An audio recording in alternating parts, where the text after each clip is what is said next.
hungry, man. Nachos.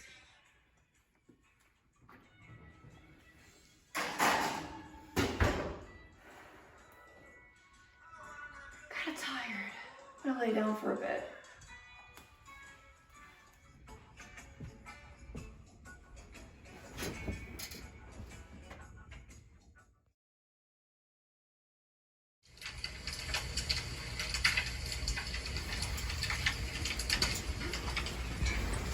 What's happening? It's smoky in here. Oh no, my nachos! my nachos! I can't breathe.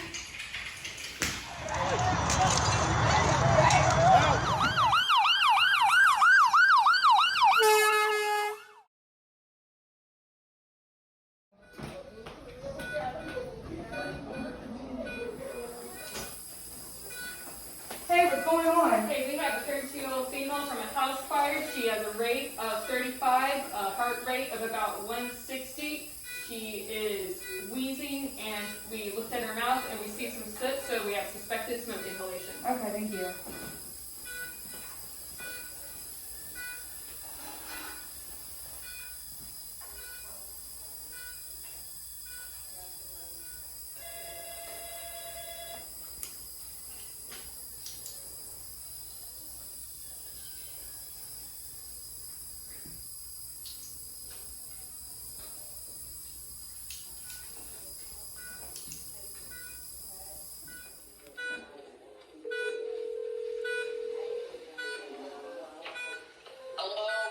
Hi, Dr. Dorito. This is Morgan, the nurse with my patient, Madison Richards. She's a 32-year-old female. I'm a little bit concerned, so I'm calling to give you a report on her. So she is admitted with suspicion of inhalation injury from a house fire. She has a current GCS of 7, and her respiratory status is declining. She has no significant medical history, and she has not worsened since EMS found her. I am concerned for the patient's respiratory and neurological status because the respiratory rate is 26, GCS is 7, blood pressure is stable, heart rate of 116. I've talked to respiratory, and we both think that we need to ventilate to protect her airway. Alright, yeah, I think that sounds good. I think you should definitely intubate her, and I'll put some orders in for some medications and some oxy drops. All right. I'll be in touch, and I'll come in there. All right, thank you. So intubate and put in some orders for, you're going to put in orders for meds and labs. Okay, thank you. Yep.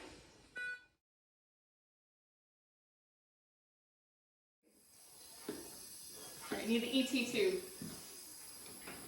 All right, we're intubating. Here we go.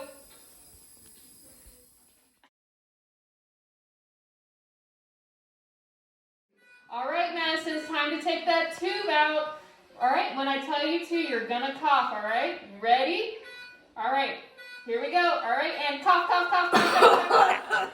Hi, Madison. How are you doing? Hey, how you doing? So, can you tell me about, do you remember why you were brought in?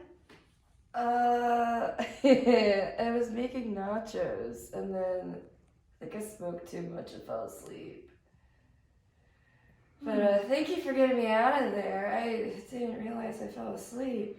Yeah, well, we're glad you're doing so much better. And I want to talk to you about a few things to make your going home smoother and prevent any, further complications along the road, if that's good with you. Yeah, okay. All right, so one thing I want to talk about is, if you are smoking and under the influence, it might be better to use the microwave instead of the oven. That way it turns off and, Yeah, good point. Yeah, so just something to keep in mind. And then another thing is, so you mentioned that you had asthma a little bit earlier when you were back awake. Mm-hmm. Do you take anything for the asthma?